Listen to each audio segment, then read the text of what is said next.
Hello बच्चों, मैं doctor शिखा दीक्षित, प्रवक्ता अर्थशास्त्र, राजकीय इंटर कॉलेज नोएडा, गौतम बुद्ध नगर से। बच्चों, आज हम अपनी फर्स्ट यूनिट परिचय का सेकंड भाग पढ़ेंगे, अर्थव्यवस्था के प्रकार। पिछले टॉपिक में बच्चों हम लोगों ने पढ़ा था व्यष्टि अर्थशास्त्र क्या है, और हमारा जो अर्थशास्त्र का प्रथम भाग है वो व्यष्टि अर्थशास्त्र है। बच्चों, आज हम अपनी प्रथम यूनिट परिचय का दूसरा भाग पढ़ेंगे, अर्थव्यवस्था के प्रकार। अर्थव्यवस्था के प्रकार के अंदर बच्चों हम पढ़ेंगे पूंजीवादी अर्थव्यवस्था, समाजवादी अर्थव्यवस्था, पूंजीवादी और समाजवादी अर्थव्यवस्था में अंतर, और मिश्रित अर्थव्यवस्था। तो बच्चों, सर्वप्रथम हम पढ़ेंगे पूंजीवादी अर्थव्यवस्था। पूंजीवादी अर्थव्यवस्था का वह स्वरूप है जहां पर उत्पादन के साधनों पर पूंजीपति अथवा निजी व्यक्तियों का अधिकार होता है। उत्पादन के साधन, जैसा कि हम लोग पहले भी पढ़ चुके हैं, इसके प्रथम भाग में पढ़ चुके हैं। उत्पादन के प्रमुख रूप से 5 साधन होते हैं: भूमि, श्रम, पूंजी, साहस और संगठन। तो जो ये उत्पादन के साधन हैं, पूंजीवादी अर्थव्यवस्था में इन उत्पादन के साधनों पर पूंजीपतियों का अधिकार होता है। अब पूंजीपति कौन व्यक्ति है? पूंजीपति वह व्यक्ति है जिसका उत्पादन की पूरी प्रक्रिया में, उत्पादन में जिसका पैसा लगा हुआ है। तो पूंजीवादी अर्थव्यवस्था पर निजी स्वामित्व होता है। इस अर्थव्यवस्था को हम बाजार अर्थव्यवस्था भी कहते हैं। क्यों कहते हैं? क्योंकि यह अर्थव्यवस्था बाजार द्वारा संचालित होती है। अभी बच्चों इसको हम डिटेल में भी समझेंगे। सबसे पहले तो हम पूंजीवादी अर्थव्यवस्था की विशेषताएं समझ लेते हैं। पूंजीवादी अर्थव्यवस्था की सबसे पहली विशेषता है केंद्रीय योजना का अभाव। केंद्रीय योजना क्या होती है, सबसे पहले समझें। केंद्रीय योजना, जब कोई एक केंद्रीय सत्ता, जिसे हम सरकार भी कह सकते हैं, तो जब कोई एक केंद्र में बैठी हुई सरकार अर्थव्यवस्था के विकास के लिए विभिन्न योजनाएं बनाती है, तो उसे हम बोलते हैं केंद्रीय योजना। तो बच्चों, पूंजीवादी अर्थव्यवस्था में क्या हुआ? केंद्रीय योजना का अभाव। सरकार द्वारा जो देश के विकास के लिए योजनाएं बनाई जाती हैं, इस तरह की योजना हमें देखने को नहीं भी मिलती है। इसके बाद दूसरी विशेषता है आर्थिक स्वतंत्रता। पूंजीवादी अर्थव्यवस्था में हमें आर्थिक स्वतंत्रता देखने को मिलती है। आर्थिक स्वतंत्रता हमें विभिन्न रूपों में देखने को मिलती है। तो हम आर्थिक स्वतंत्रता देखेंगे कि हमें किस किस प्रकार से देखने को मिलती है। सबसे पहली तो है उपभोक्ता की स्वतंत्रता। पूंजीवादी अर्थव्यवस्था में उपभोक्ता को राजा कहा गया है। उपभोक्ता पूरी तरह से स्वतंत्र है। उपभोक्ता जिस वस्तु को पसंद करता है, जिस वस्तु में रुचि रखता है, पूंजीवादी अर्थव्यवस्था में उन्हीं वस्तुओं का उत्पादन होता है। अगर उपभोक्ता किसी वस्तु को स्वीकार नहीं कर रहा है, उपभोक्ता किसी वस्तु के प्रति अपनी पसंद नहीं रखता है, तो उस अर्थव्यवस्था में उस तरह की वस्तुओं का उत्पादन ही नहीं होता है। उपभोक्ता को ध्यान में रखकर उत्पादन किया जाता है। इसी कारण हम कहते हैं कि यहाँ पर उपभोक्ता की स्वतंत्रता हमें देखने को मिलती है। इसके बाद दूसरी विशेषता है व्यवसाय चयन की स्वतंत्रता। अब उत्पादन को व्यवसाय चयन करना है, किस व्यवसाय में जाना है या किस व्यवसाय में नहीं जाना है, ये उत्पादक की अपनी स्वतंत्रता है। सरकार इसमें किसी भी तरह का हस्तक्षेप नहीं करेगी, सरकार कोई भी इसमें नियंत्रण नहीं करेगी। तो हम देख रहे हैं कि व्यवसाय चयन करने की उत्पादक को पूरी तरह से स्वतंत्रता है। उसे किसी भी प्रकार का कोई आर्थिक या निर्णय संबंधी बंधन नहीं है। निवेश की स्वतंत्रता। पूंजीवादी अर्थव्यवस्था में उत्पादक निवेश करने के लिए पूरी तरह स्वतंत्र है। निवेश कितनी मात्रा में करना है, इस पर कोई भी प्रतिबंध नहीं है। कभी कभी किन्हीं अर्थव्यवस्थाओं में हमें देखने को मिलता है कि निवेश की अधिकतम मात्रा में प्रतिबंध लगाया जाता है। क्यों लगाया जाता है? ताकि उत्पादक का एकाधिकार या उत्पादक का बहुत अधिक वर्चस्व ना हो जाए। परंतु पूंजीवादी अर्थव्यवस्था में हम देख रहे हैं कि उत्पादक को निवेश करने की पूरी तरह स्वतंत्रता है। वो कितना भी चाहे निवेश कर सकता है, स्वतंत्र है। इसके बाद अगली विशेषता है उत्तराधिकार की विशेषता। पूंजीवादी अर्थव्यवस्था में उत्तराधिकार नियम कार्य करता है। व्यक्ति जितनी भी संपत्ति बनाता है, उसका जो भी व्यवसाय है, जो भी धन संपत्ति है, वो अपना उत्तराधिकारी किसी को भी बना सकता है, वो जिसे चाहे उसे दे सकता है। तो पूंजीवादी अर्थव्यवस्था में उत्तराधिकार की भी स्वतंत्रता है। व्यक्ति का निर्णय है कि वह अपनी संपूर्ण संपत्ति किसे देना चाहता है।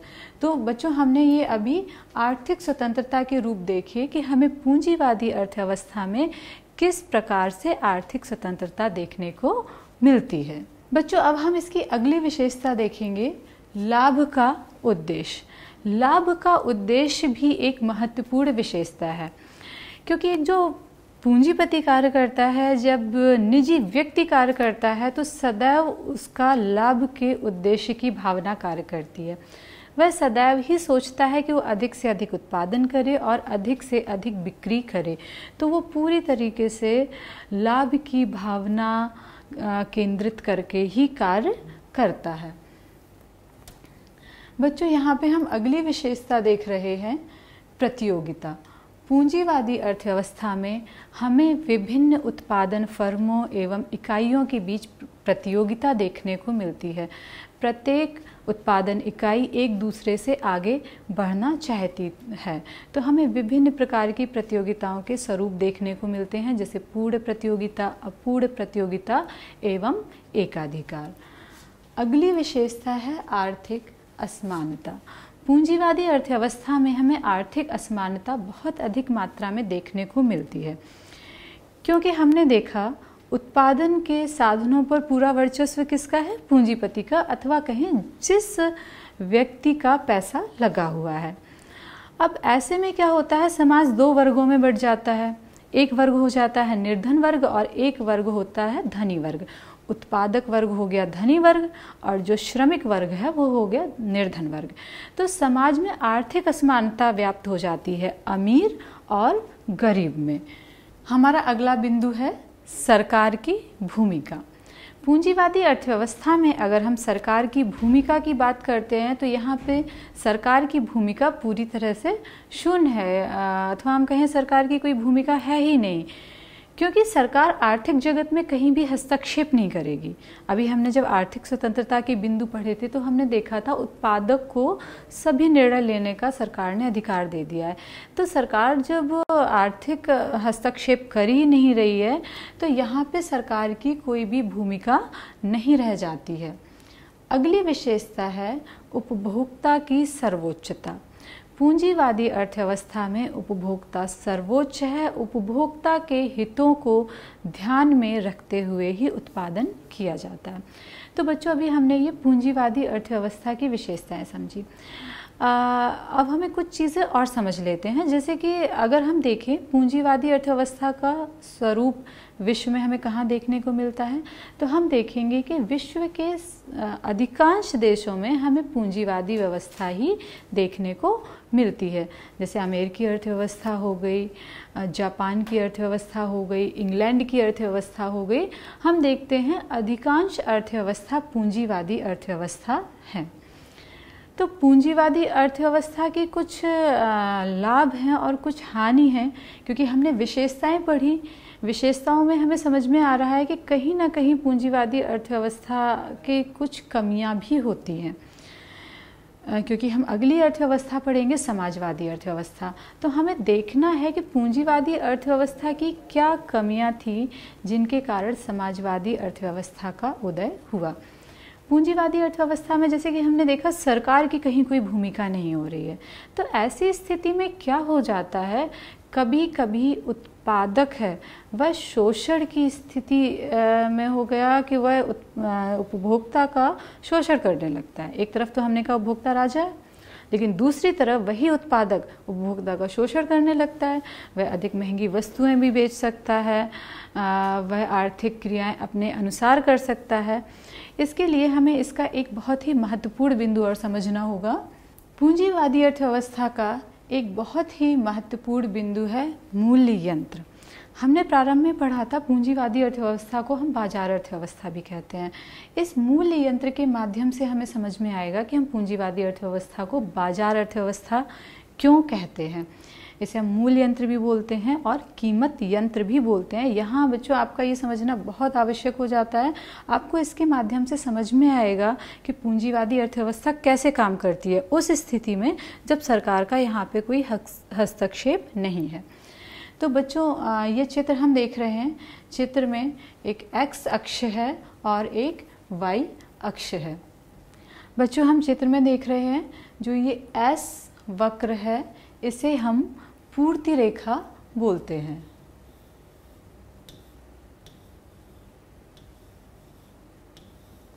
और हमारे पास जो D वक्र है इसे बोलते हैं हम मांग रेखा। S फॉर सप्लाई और हम इसे बोलेंगे पूर्ति, D फॉर डिमांड इसे हम बोलेंगे मांग। बच्चों मैं एक चीज़ आपको स्पष्ट कर दूं कि मांग और पूर्ति का आपके व्यष्टि अर्थशास्त्र में अलग से अध्याय है जहां पर हम इसकी विस्तार से चर्चा करेंगे, लेकिन हमें यहाँ पे मूल्य यंत्र समझने के लिए इनका अध्ययन करना यहाँ पर आवश्यक हो जाता है, तो हम संक्षेप में इसे समझेंगे। तो ये हमारे सामने मांग और पूर्ति रेखा है और ये मांग और पूर्ति रेखा इस ई बिंदु पर एक दूसरे को काट रही हैं। ई बिंदु इनका संतुलन बिंदु है। ई बिंदु पर एक अर्थव्यवस्था की मांग एवं पूर्ति पूरी हो रही है। विभिन्न वस्तुओं की मांग और विभिन्न वस्तुओं की पूर्ति यहाँ पर पूरी हो रही है और अर्थव्यवस्था हम देख रहे हैं यहाँ पर एन बिंदु पर संतुलन में है और पी के बराबर कीमत का निर्धारण हो रहा है। बच्चों हम देख रहे हैं कि ई बिंदु पर एस रेखा और डी रेखा जो एक दूसरे को काट रही हैं ये बराबर हैं। ई बिंदु संतुलन का बिंदु है। यहाँ पर अर्थव्यवस्था में पी कीमत का निर्धारण हो रहा है। ये डॉट डॉट के द्वारा हमने दिखाया है, ये पी कीमत का निर्धारण हो रहा है। ये अर्थव्यवस्था के लिए एक आदर्श स्थिति है, संतुलन स्थिति है। अगर अर्थव्यवस्था इस स्थिति में रहती है जहाँ पे मांग पूर्ति बराबर है तो एक संतुलित कीमत रहेगी और अर्थव्यवस्था अच्छा विकास करेगी। लेकिन ऐसा नहीं हो पाता है, प्रायः हमें पूंजीवादी अर्थव्यवस्था में देखने को मिलता है। जैसा कि हमने विशेषता में पढ़ा, पूंजीवादी अर्थव्यवस्था में उत्पादक लाभ की भावना से काम करता है। तो लाभ की भावना में हमेशा एक उत्पादक चाहेगा कि वो अधिक से अधिक कीमत ले। इसके लिए कभी कभी उत्पादक मिलकर एक समूह बना लेते हैं जिसे कि कार्टेल कहा जाता है और उस समूह में कीमत वृद्धि कर लेते हैं। जब कीमत वृद्धि होती है तो संभव है उपभोक्ता का शोषण भी होगा। अब यहाँ पे सरकार हस्तक्षेप नहीं कर रही है, तो ये जो हमारा मूल्य यंत्र है ये कैसे पूंजीवादी अर्थव्यवस्था को नियंत्रित करेगा, हम यहाँ पर देखते हैं। मान लीजिए उत्पादक ने कीमत में वृद्धि कर दी, P से बढ़ाकर P1 कर दी। ऐसी स्थिति में क्या होगा हम देखेंगे। P1 रेखा को हम ये डॉटेड जो हम लाइन द्वारा देख रहे हैं, एक हम संतुलन रेखा डालेंगे और हम ये देख रहे हैं कि ये संतुलन रेखा डी रेखा को ए बिंदु पर स्पर्श कर रही है और पूर्ति रेखा को बी बिंदु पर स्पर्श कर रही है। तो हम देख पा रहे हैं कि अर्थव्यवस्था में उस वस्तु की जो मांग है वो ए के बराबर है, P1 से A। P1 से A के बराबर क्या हो रही है, मांग हो रही है वस्तु की। लेकिन जब हम दूसरी तरफ पूर्ति देखते हैं तो पूर्ति में हम क्या देख रहे हैं, हमारी पूर्ति कितनी हो रही है, P1 से B। P1 से B के बराबर क्या है, पूर्ति। तो बच्चों अब यहाँ पे क्या समस्या हमें देखने को मिल रही है, अर्थव्यवस्था में P1B पूर्ति ज़्यादा है जबकि अर्थव्यवस्था में P1A मांग कम है। कितनी पूर्ति अधिक है, AB। अगर हम P1B से P1A माइनस करते हैं तो हमें जो अतिरिक्त मिलेगा वो मिलेगा AB के बराबर। अर्थव्यवस्था में AB के बराबर पूर्ति अधिक है यानी अधिक हो गया। उत्पादक का माल बिना बिका रह जाएगा। उत्पादक का जब माल बिना बिका रह रहा है, क्योंकि लोग खरीद कम रहे हैं, अर्थव्यवस्था में पूर्ति ज़्यादा हुई है, तो जब बिना बिका रहेगा तो जो उत्पादक है उसे नुकसान होगा तो वो अपने अतिरिक्त उत्पादन को बेचने के लिए कीमत कम करने का निर्णय लेगा।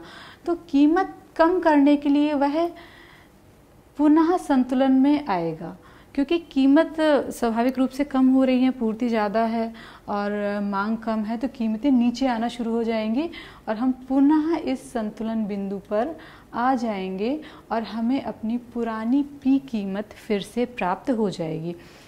तो हमने देखा कि यहाँ पे कीमत वृद्धि जब हुई तो किसी भी केंद्रीय सत्ता ने, सरकार ने हस्तक्षेप नहीं किया। आर्थिक स्थितियाँ ऐसी बनी कि अपने आप ही कीमत कम करनी पड़ी, क्योंकि यहाँ पर सरप्लस हो गया था, जो पूर्ति थी वो अधिक हो गई थी, बिना बिकी रह गई थी, तो उस अतिरिक्त पूर्ति को बेचने के लिए कीमतें कम करनी पड़ी और हम पुनः ई संतुलन पर आ गए। बच्चों, दूसरी भी एक कंडीशन हो सकती है, यदि कीमतें कम कर दी जाए। उत्पादक कभी कभी कीमत कम भी करते हैं। क्यों करते हैं? क्योंकि कीमत कम करके वो प्रतियोगिता में अपने प्रतिद्वंदियों से आगे निकलना चाहते हैं। तो ऐसी स्थिति में जो उत्पादक है वो कभी कभी कीमतें कम करता है। कीमत कम करना भी उपभोक्ता का एक तरीके से शोषण है। जब वो अपने प्रतिद्वंदियों को बाहर निकाल देता है, उसके बाद वह पुनः अपनी कीमत बढ़ा लेता है। तो अगर उत्पादक ने जानबूझ के अपनी कीमतें कम कर दी हैं, तो उस स्थिति में अर्थव्यवस्था कैसे संतुलन में आएगी, हम देखते हैं। मान लीजिए उपभोक्ता ने कीमत P से गिराकर P0 कर दी है। तो इस स्थिति में क्या हो रहा है, हम एक संतुलन रेखा यहाँ से डाल रहे हैं और देखते हैं ये मांग पूर्ति रेखा को कहाँ पे स्पर्श कर रही है। तो हम देख पा रहे हैं पूर्ति रेखा को ये C पर स्पर्श कर रही है और मांग रेखा को ये D पर स्पर्श कर रही है। तो यहाँ हमें क्या देखने को मिल रहा है, जो वस्तु की पूर्ति है P0 C के बराबर है, जबकि जो वस्तु की मांग है P0 D के बराबर है। तो यहाँ पे हम देख रहे हैं कि मांग अधिक है और पूर्ति कम है। तो जो C से D तक की स्थिति है ये शॉर्टेज दिखा रहा है, वस्तुओं की कमी दिखा रहा है। सिर्फ पूर्ति यहाँ तक हो पा रही है, जबकि लोग उत्पादन और चाह रहे हैं, लोग यहाँ तक मांग कर रहे हैं, इतनी पूर्ति कम पड़ रही है। तो जब वस्तुएं कम होती हैं तो अपने आप कीमतें बढ़ना प्रारंभ हो जाती हैं। जैसे कि बच्चों आपने देखा होगा, आप मार्केट में जाते हैं, मान लीजिए आप सब्जी लेना जाते हैं, तो अगर कोई सब्जी की सप्लाई मार्केट में कम हो जाती है तो उसकी कीमतें हमने देखा है प्रायः बढ़ना शुरू हो जाती है। क्यों?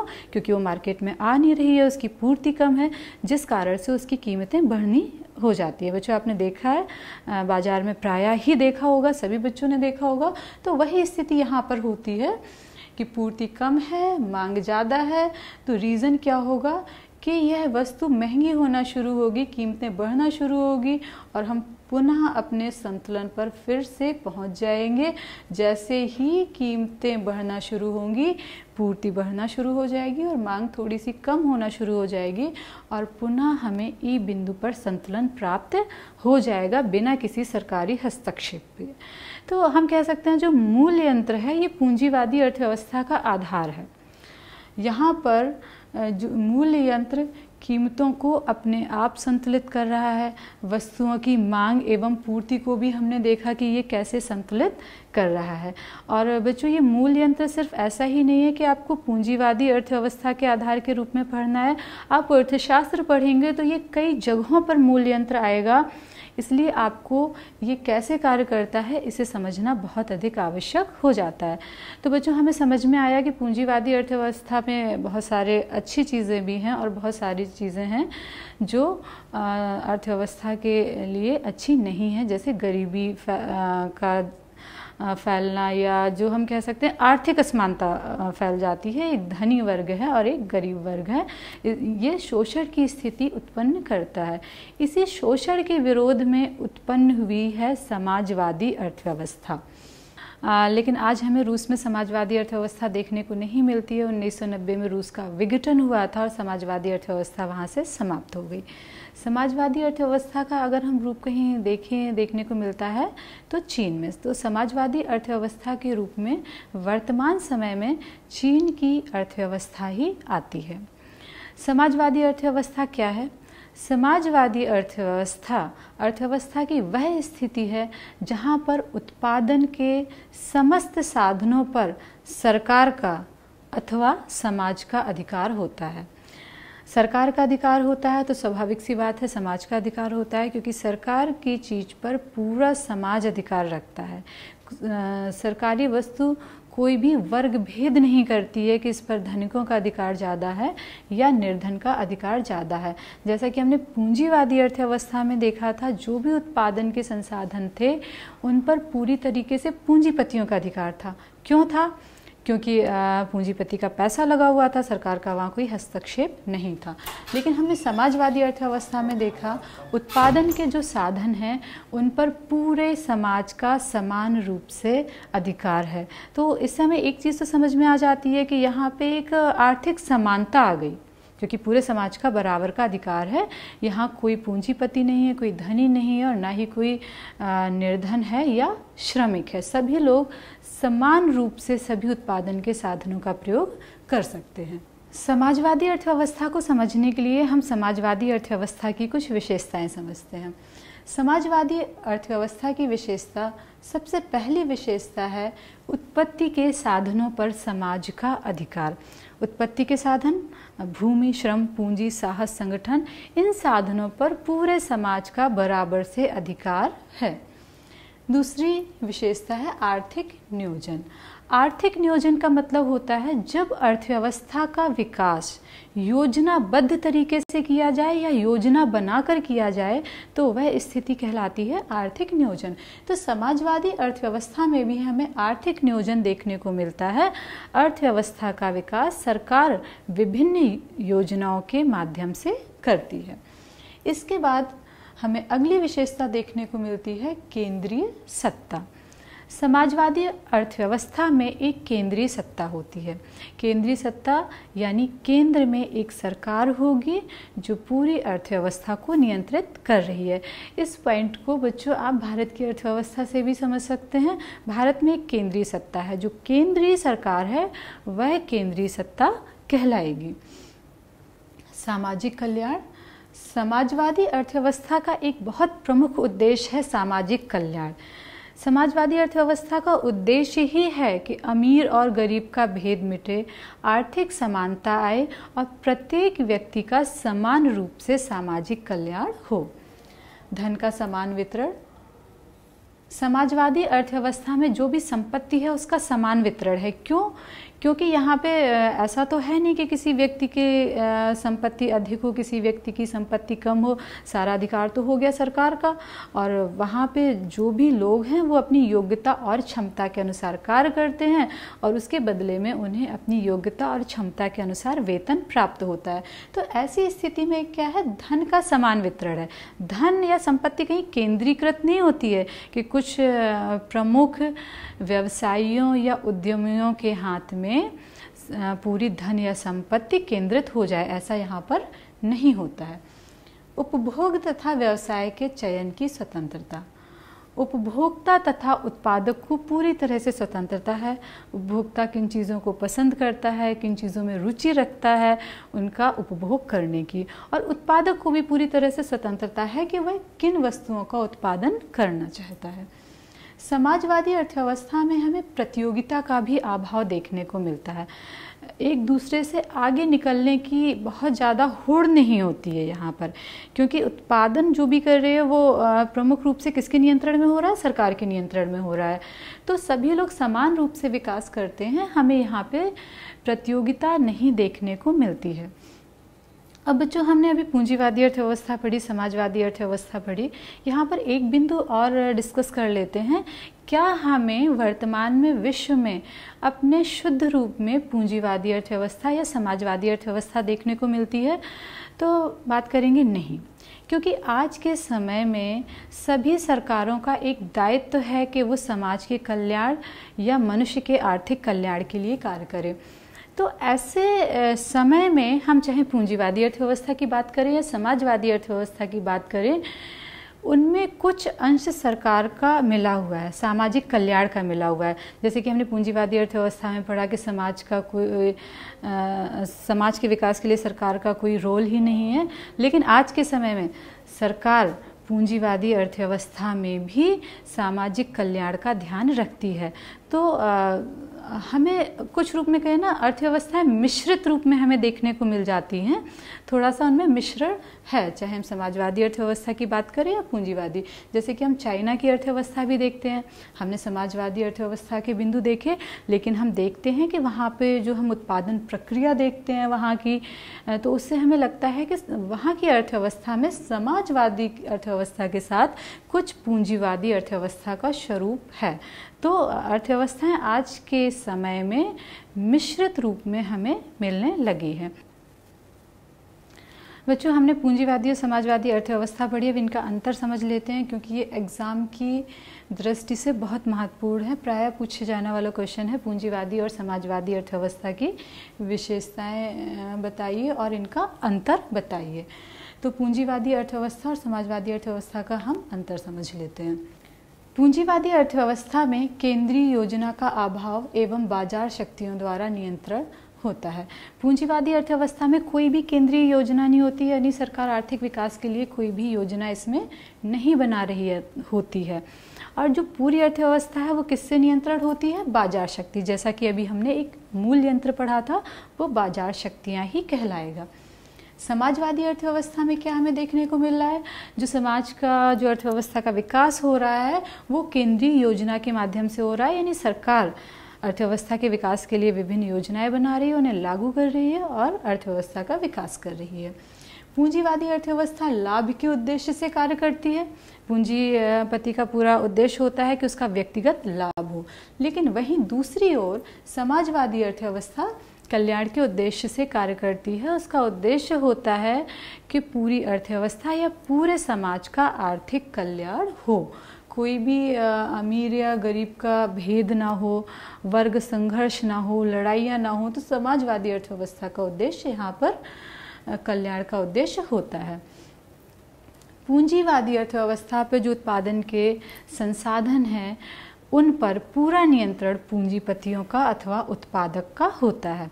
वहीं हम दूसरी ओर देखते हैं, समाजवादी अर्थव्यवस्था में जो उत्पादन के साधन हैं उन पर पूरी तरह से सरकार का नियंत्रण हमें देखने को मिलता है। पूंजीवादी अर्थव्यवस्था में प्रतियोगिताएं होती हैं, क्योंकि उत्पादक सदा भी एक दूसरे से आगे निकलना चाहते हैं। प्रत्येक व्यक्ति या जो प्रत्येक उसमें पूंजीपति है वो अधिक से अधिक लाभ कमाना चाहता है, तो ऐसी स्थिति में प्रतियोगिताएं होती हैं। जबकि हम समाजवादी अर्थव्यवस्था में देखते हैं किसी भी तरह की कोई प्रतियोगिता नहीं पाई जाती है, पूरा समाज समान रूप से आर्थिक विकास करता है। पूंजीवादी अर्थव्यवस्था में आर्थिक असमानता होती है, समाज दो वर्गों में बढ़ जाता है, पूंजीपति वर्ग और निर्धन वर्ग। जबकि समाजवादी अर्थव्यवस्था में आर्थिक समानता होती है, समाज में कोई भी धनी और निर्धन वर्ग ऐसा नहीं होता है। पूंजीवादी अर्थव्यवस्था में हम देख रहे हैं सरकार का कोई भी हस्तक्षेप नहीं है, सरकार किसी भी तरह से यहाँ पर कोई भी हस्तक्षेप नहीं कर रही है। जो भी आर्थिक क्रियाएं होंगी वो बाजार व्यवस्था के माध्यम से होगी। समाजवादी अर्थव्यवस्था सरकार द्वारा नियंत्रित होती है। यहाँ पे जितनी भी आर्थिक क्रियाएं होंगी उन्हें कौन बनाएगा? उन्हें पूरी तरीके से सरकार बनाएगी। बच्चों, यहाँ समझ लेते हैं, इसी कारण से इसे हम केंद्रीकृत अर्थव्यवस्था भी कहते हैं। केंद्रीकृत अर्थव्यवस्था यानी कि जो किसी केंद्रीय सत्ता के द्वारा नियंत्रण में लाई जाए। तो हम समाजवादी अर्थव्यवस्था को केंद्रीकृत अर्थव्यवस्था भी कहते हैं। तो जो पूंजीवादी अर्थव्यवस्था में हमें वर्ग संघर्ष भी देखने को मिलता है। जब समाज दो वर्गों में बढ़ जाएगा, पूंजीपति श्रमिक, तो अपने अपने हितों की लड़ाइयाँ तो होना स्वाभाविक है। पूंजीपति सदैव चाहता है उसका लाभ अधिक हो तो वो श्रमिक को कम से कम वेतन देना चाहता है। लेकिन वहीं दूसरी तरफ श्रमिक भी अपने आर्थिक हितों की रक्षा चाहते हैं। तो ऐसी स्थिति में वर्ग संघर्ष होने लगते हैं, जो हमें हड़ताल और तालाबंदी आदि के रूप में देखने को मिलते हैं। लेकिन हम समाजवादी अर्थव्यवस्था में देखते हैं किसी भी तरह का कोई वर्ग संघर्ष नहीं है, क्योंकि यहाँ पर सरकार सबके हितों को ध्यान में रख रही है। तो बच्चों, हमने ये पूंजीवादी और समाजवादी अर्थव्यवस्था दोनों के अंतर को समझा। पूंजीवादी अर्थव्यवस्था और समाजवादी अर्थव्यवस्था हमने पढ़ ली। अब इसके बाद हम पढ़ेंगे मिश्रित अर्थव्यवस्था। बच्चों, पूंजीवादी अर्थव्यवस्था की कुछ समस्याएं थी जिसके कारण समाजवादी अर्थव्यवस्था का जन्म हुआ। लेकिन समाजवादी अर्थव्यवस्था में भी कुछ समस्या देखने को मिली कि उत्पादन जो है वो पूरा सरकार के नियंत्रण में है। जब सरकार के नियंत्रण में है तो किसी व्यक्ति की तो इसमें कोई लाभ हानि हो नहीं रही है। तो ऐसी स्थिति में क्या हो रहा है कि विकास की जो भावना है वो पीछे को जा रही है, क्योंकि जो भी उत्पादक है उसमें उसे लग रहा है जो भी नुकसान है वो सरकार का हो रहा है, उसका व्यक्तिगत तो कोई नुकसान नहीं हो रहा है, और कोई लाभ भी हो रहा है तो सरकार का हो रहा है, उसे तो उसका कोई क्रेडिट नहीं मिल रहा। तो समाजवादी अर्थव्यवस्था में कुछ समस्या आई जिसके कारण समाजवादी अर्थव्यवस्था पिछड़ने लगी। और यही कारण है कि 1990 में जो समाजवाद का जनक था, रूस की अर्थव्यवस्था, उसका विघटन हो गया। तो इन दोनों की समस्याओं को देखते हुए एक नई अर्थव्यवस्था का उदय हुआ, मिश्रित अर्थव्यवस्था। और बच्चों, आप मिश्रित अर्थव्यवस्था से बहुत अच्छी तरह परिचित होंगे, क्योंकि भारतीय अर्थव्यवस्था मिश्रित अर्थव्यवस्था है। भारतीय अर्थव्यवस्था ने दोनों अर्थव्यवस्थाओं के अच्छे उद्देश्यों को ले लिया है। जो अच्छे उद्देश्य पूंजीवादी अर्थव्यवस्था के उन्हें भी ले लिया है, जो अच्छे उद्देश्य समाजवादी अर्थव्यवस्था हैं, दोनों का मिश्रण कर लिया है। तो मिश्रित अर्थव्यवस्था क्या है? प्रोफेसर सैमुएल्सन के अनुसार मिश्रित अर्थव्यवस्था वह अर्थव्यवस्था है जिसमें सार्वजनिक और निजी क्षेत्र दोनों का सह अस्तित्व पाया जाता है। निजी क्षेत्र और सार्वजनिक क्षेत्र। निजी क्षेत्र वे होते हैं जिन पे पूंजीपतियों का अधिकार होता है, सार्वजनिक क्षेत्र वे होते हैं जिन पर सरकार का अधिकार होता है। तो मिश्रित अर्थव्यवस्था में हमें दोनों ही चीज़ें देखने को मिलती है। क्योंकि हमारी भारतीय अर्थव्यवस्था मिश्रित अर्थव्यवस्था है, तो बच्चों हम इसके उदाहरण से बहुत आसानी से समझ सकते हैं। आपको मैं एक बहुत छोटा सा उदाहरण देती हूँ, हमारी शिक्षा व्यवस्था। शिक्षा व्यवस्था में भी हमें दो रूप देखने को मिलते हैं। एक तरफ तो निजी स्कूल पाए जाते हैं जिनका प्रबंधक या जिनका जो संचालन मंडल होता है वो निजी व्यक्तियों के हाथ में होता है, क्योंकि उन्होंने उसमें पूंजी लगाई होती है। तो आप देख रहे हैं कि उनमें फ़ीस भी ज़्यादा ली जाती है। हर बच्चा नहीं जा सकता है, गरीब बच्चा उनमें पढ़ने भी नहीं जा पाता है। उनमें वही लोग जा सकते हैं जो उस व्यवस्था की फीस दे सकें, उस व्यवस्था का शुल्क दे सकें। वहीं दूसरी तरफ हमें सार्वजनिक शिक्षा प्रणाली देखने को मिलती है जो सरकार के अंडर में है, जिनमें आपके सभी सरकारी स्कूल आ जाते हैं। तो इनमें किसका अधिकार है? सभी का समान रूप से अधिकार है। धनी व्यक्ति भी आ सकता है, निर्धन भी आ सकता है। तो इस तरह से हमारी पूरी अर्थव्यवस्था दो भागों में बटी हुई है। एक तरफ निजी क्षेत्र है और एक तरफ सार्वजनिक क्षेत्र है, ताकि निर्धन वर्ग का कहीं भी शोषण ना हो पाए। तो हम मिश्रित अर्थव्यवस्था की विशेषताएं समझते हैं। मिश्रित अर्थव्यवस्था की सबसे पहली विशेषता है निजी एवं सार्वजनिक क्षेत्रों का सह अस्तित्व। इस अर्थव्यवस्था में एक तरफ तो हमें निजी कंपनी काम करती दिखाई दे रही हैं, वो देश के विकास के लिए, लाभ के उद्देश्य के लिए कार्य कर रही हैं। दूसरी तरफ हमें सार्वजनिक यानी सरकारी क्षेत्र भी काम करता हुआ दिखा रहा है।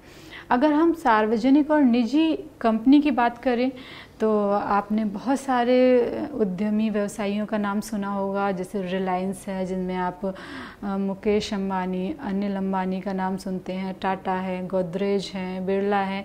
ये सब किसके अंतर्गत आएंगे? निजी क्षेत्र के अंतर्गत।